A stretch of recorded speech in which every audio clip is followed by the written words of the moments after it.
Hi, happy Saturday, and thank you for jumping on here and listening to me and sharing this moment with me.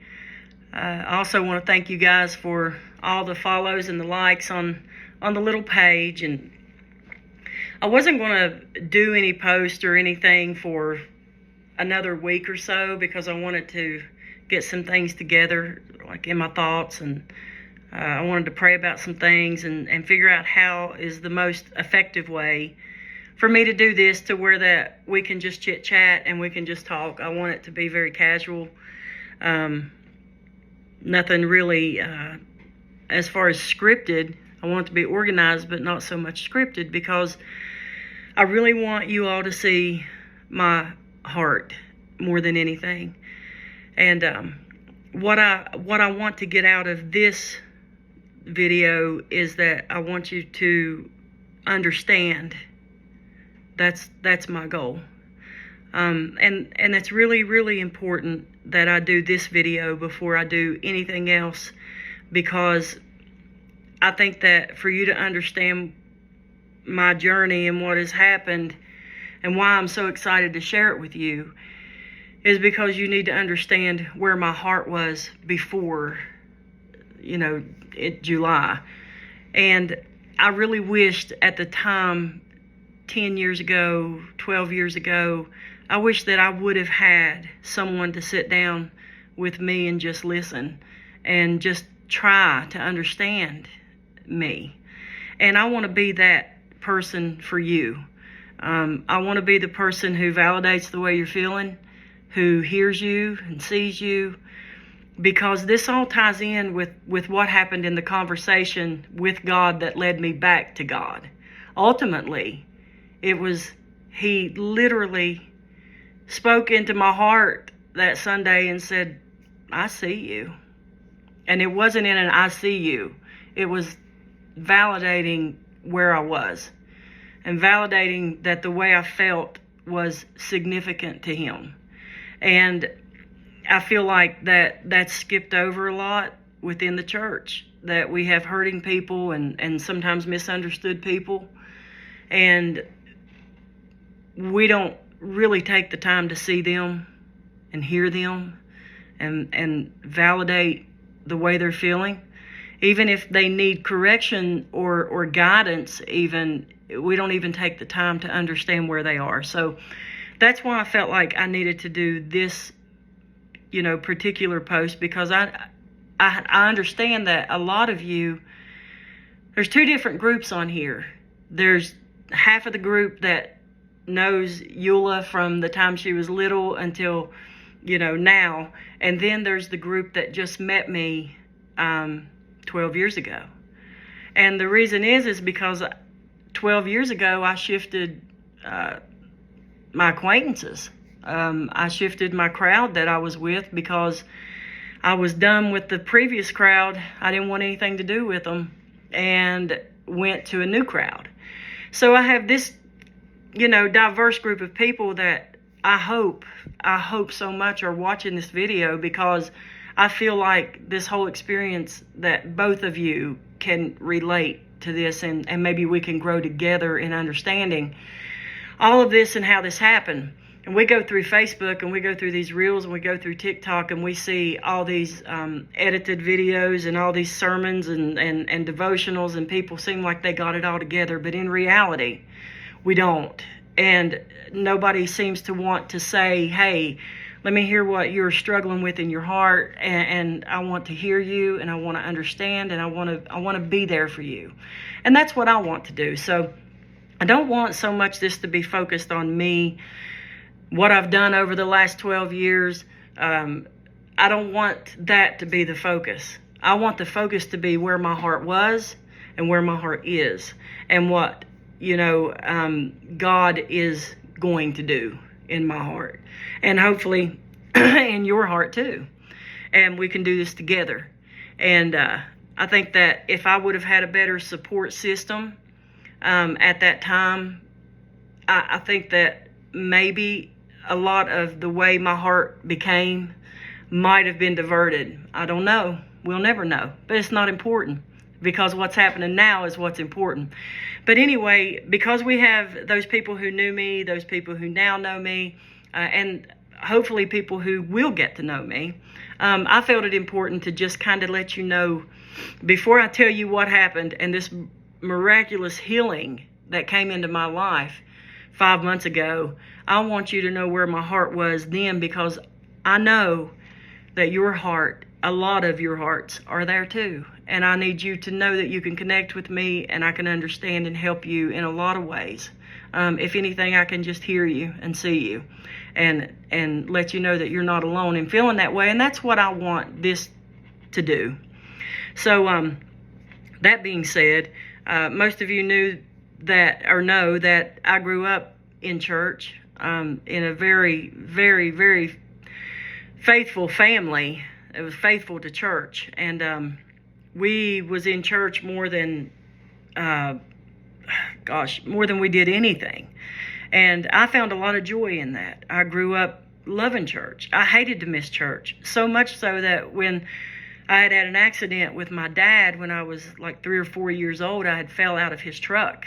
And the first thing that I said to him was, "Oh, Daddy, how are we going to get to church?" Because Dad had jumped out of the truck after me, and the truck went down the road and flipped, and it wrecked it. And my first thought as a toddler was, how are we going to get to church? Because that's just what I knew. That's what I enjoyed. That followed me through a pattern through my life. And my heart, I loved God. As I grew older, I really fell in love with the Lord, and I fell in love with working for the Lord. I started singing at a very young age with Daddy. And then as I grew older, I began to teach Sunday school. I got married, had a couple kids. It's Candace and Caitlin. And family was just growing and doing good. Well, I went through a horrible, extremely shocking divorce at a very young age. And that was my first experience with real grief. I grieved that marriage and that loss. I was young, didn't handle everything right, and didn't do everything right. But I was in panic mode for the first time in my life. It wasn't about, I started understanding and was forced to start to see myself in weakness and in vulnerability. And that divorce kind of pushed me closer to God. Whereas my second divorce, most of y'all know the story, my second divorce pushed me further away from God. And I'm not going to go into the details of either divorce because it's not important. I'm trying to set the scene for you to understand where my heart was. It was broken. And that's the gist of it. My heart was shattered. No matter how much I tried to tell myself to move forward in God and let this push me closer to God, I became extremely disappointed in God. To use the word mad at God, I think is a little bit, it's a little harsh. I don't know if I was so much mad at him as I was disappointed. And those of you that know what my family went through during that time will understand what I'm talking about. And I felt so displaced and confused and scattered, and actually it affected my entire family that way. We all went different directions, and we all handled that grief and that trauma in different ways. We processed differently. We were mad at each other. We were disappointed in each other. It was just a mess. And it caused my heart to become closed off to any possibility that God could be doing anything good in that situation. I became very angry at people. I became angry at a person. I became so bitter and so deeply hurt that I said, if this is what living for the Lord brings you, I don't want anything to do with it. I'm done. I've worked my whole life trying to serve God, and I'm not doing it anymore.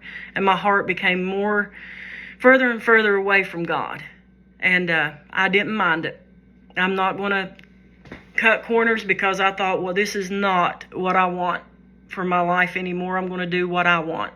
I don't care if God's mad at me or if God's this and that.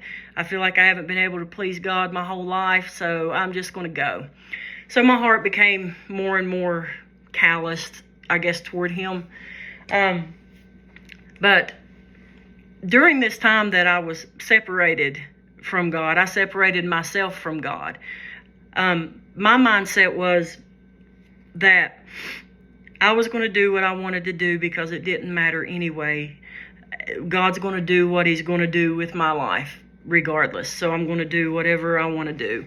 And in doing whatever I wanted to do, led me to allow sin nature to take over my thoughts, my heart, my actions, everything. Because I will tell you, sitting here friend to friend, that we are a mess.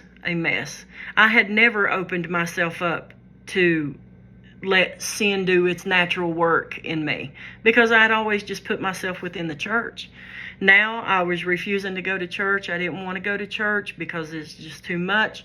And now here my heart is just everywhere.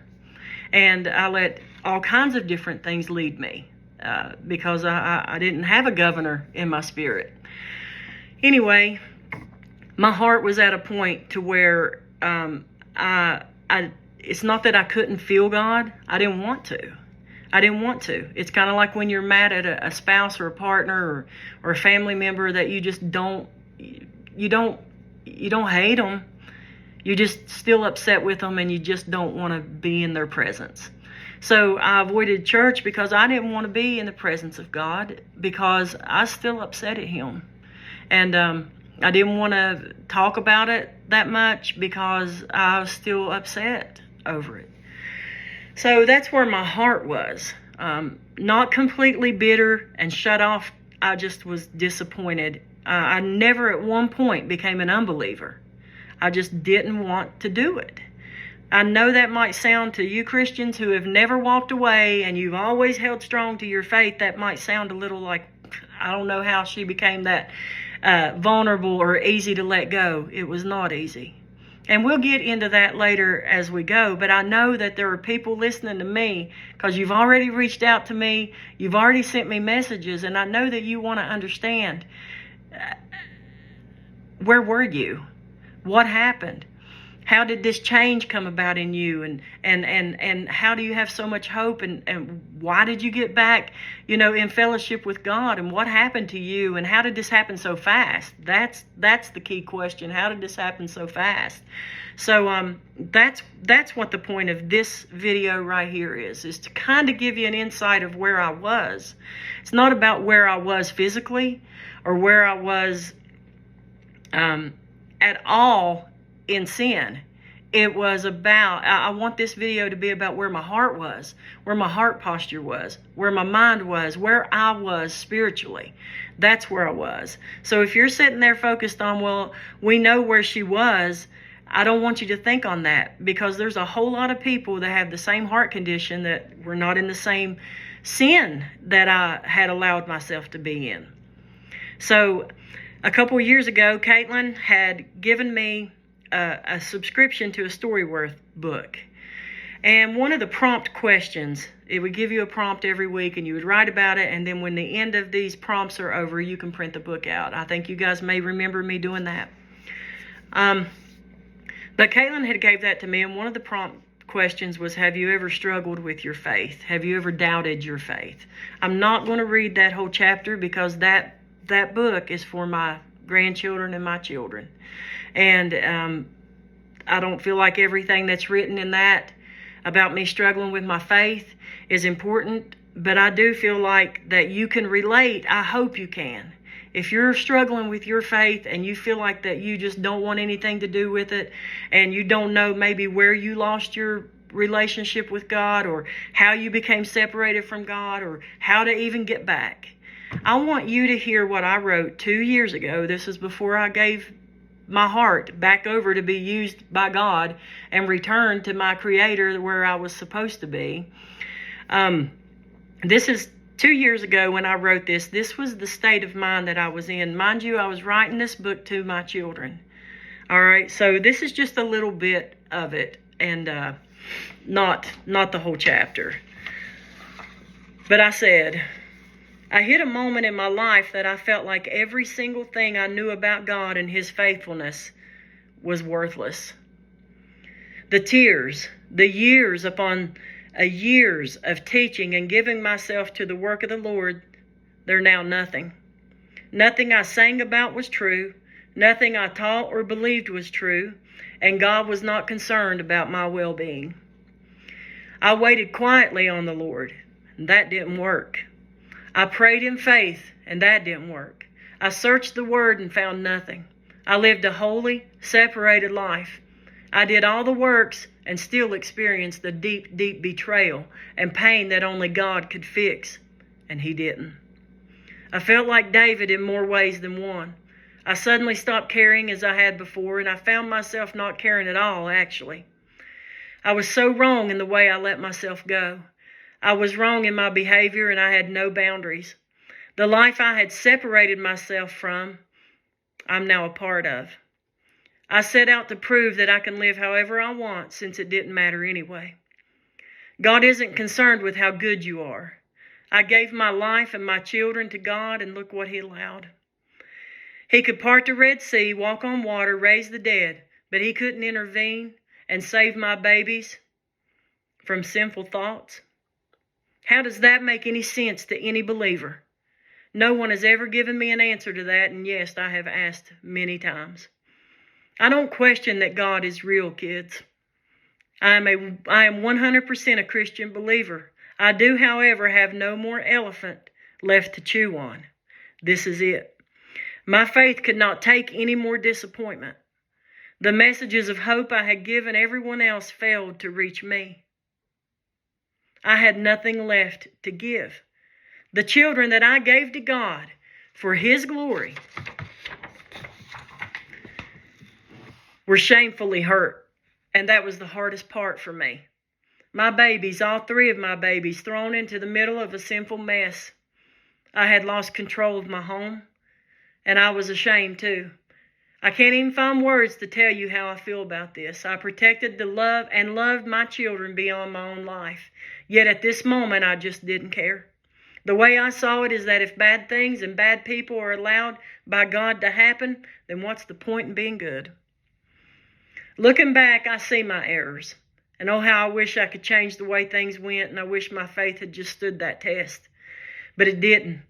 I do doubt my faith, because I'm not sure the mustard seed that I have could ever stand against the mountains I've faced. I thought I had a strong faith, and it proved to crumble at this bite. I did try, though. With a pure, sincere heart, I tried. It's easy to talk of faith and to pick up the shield and sword when you're not in the heat of the battle. If you've been able to do it, I commend you. I admire you, and I can only wish that I hadn't gotten tired and discouraged. Hats off to you, and I hope that your crown in heaven is full of jewels. And I'm sure it will be. For me, I have now shown the world that I can live however I want, and bad things still come just the same. Is that the right attitude? No. I have no viable excuse. All I have to offer you is a reason I feel like faith somehow failed me. Did I lose my faith? Somewhat, yes, but I felt more of a betrayal than loss. It was still there. I just didn't look at it the same as before. I was mad. Does God hate me? I don't think so. Even though my faith is shattered and damaged, is God mad at me? Maybe. No? Well, maybe. My God misses me, and I miss Him. I do know that. He loves me, and He longs for fellowship with me just as much as I love Him and long for fellowship with Him. Am I mad at God? I'm more mad at the humans. I'm disappointed that God didn't just save us the way the Bible stories go, because I believed them strongly, and everything I believed, the opposite has happened to me. That's just something I have to work through. Maybe I can bite away at this elephant of anger and confusion, one bite at a time, and maybe, just maybe, oh my goodness, grace will find me through faith. That was the last thing I wrote in this book, and that was 2 years ago. So 5 months ago, I got out and I wrote under the bottom of it, surrendered back July 28th. But that's where my mind and my heart was. That's where it was. And I believe with everything in me, some of you are in that same situation. So I'm not going to tell you how God came in and shifted my heart and how God moved up in my heart and started to heal me. Actually, He didn't start to heal me. He just healed me. And He just did it. And now I'm growing and I'm learning and I'm figuring out how to trust God again. As you can hear in the way I was writing, I couldn't trust God. I had trusted God with my children, with myself. He failed me. And that's just the way I felt. Now I understand and I know better, and I want you to. And I allowed all of that to lead me into places where my heart was vulnerable and where my heart was just shattered. And I allowed so many things to try to patch my heart back together. And the only thing that could really patch my heart was my Lord. And I had no intent of letting Him do that. I wasn't hard and shut off. I still believed, and I still had a deep, deep respect and love for God. I didn't know how to at this point, and I did not know if I really even wanted to. So I'm going to leave you with that. This went a little longer than I wanted it to go, but the things that needed to be said about where I was to lead up to the next video that I share with you about what happened and what is happening now. It was really important that I tell you that so that you understand that I just didn't run to church and give my heart back to God. This was 12 years of me trying my best not to, because I just didn't want to. And that's the truth. So being really raw and really vulnerable with you, that's the only thing that I can do to help you understand that I know where you're at and I see you and I hear you. And you may have went even deeper than that, and I'd love for you to share that with me. If you feel like you're struggling where you're at in the same way I was, I would love for you to share that with me. And I don't have a whole lot of wise words and answers, but I have a changed heart. I have a changed heart. And I get up every day and I tell God, I said, God, you said that you would give us the desires of our heart. I'm asking you to give me the desires that you want me to have. Change my desires, God. Create in me a clean heart. And I get up every day because I know that place where my heart was is absolutely not where I ever want to be again. So I hope you have a blessed day. I'm going to try to do this every Saturday. But if the Lord's put it in my heart and I've got it together, I'll give it to you tomorrow. I don't know. But we're just going to grow through this together. And I'm excited to tell you about what happened July 28th.